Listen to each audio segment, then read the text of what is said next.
ప్రముఖ నటి తమన్నా ఈ తెల్లవారుజామున మధ్యప్రదేశ్లోని ప్రసిద్ధ ఉజ్జయిని మహాకాళేశ్వర ఆలయాన్ని సందర్శించారు. బ్రహ్మ ముహూర్తంలో జరిగే అత్యంత పవిత్రమైన భస్మహారతి సేవలో ఆమె పాల్గొన్నారు. సాంప్రదాయ దుస్తులు ధరించి తన స్నేహితురాలు నిర్మాత ప్రజ్ఞా కపూర్తో కలిసి ఆమె స్వామివారిని దర్శించుకున్నారు. వేద మంత్రోచ్చారణలు, గంటల నాదాల మధ్య జరిగిన ఈ క్రతువులో తమన్నా అత్యంత భక్తిశ్రద్ధలతో లీనమై ప్రార్థనలు చేస్తున్న వీడియోలు ప్రస్తుతం సోషల్ మీడియాలో వైరల్ అవుతున్నాయి. దర్శనం అనంతరం తమన్నా మీడియాతో మాట్లాడుతూ, దైవ పిలుపు ఉన్నప్పుడే ఎవరైనా ఈ క్షేత్రాన్ని దర్శించుకోగలరు.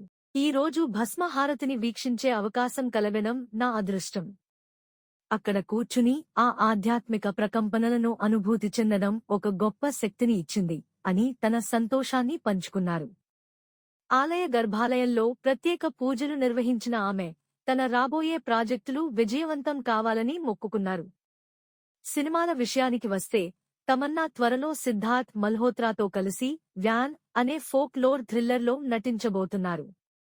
ఏక్తా కపూర్, టీవీఎఫ్ సంయుక్తంగా నిర్మిస్తున్న ఈ చిత్రం 2026 ఆగస్టు 28న రక్షా బంధన్ కానుకగా విడుదల కానుంది. మధ్య భారతదేశంలోని దట్టమైన అడవుల నేపథ్యంలో పురాతన ఇతిహాసాలు, దేవాలయాల చుట్టూ ఈ కథ సాగనుంది.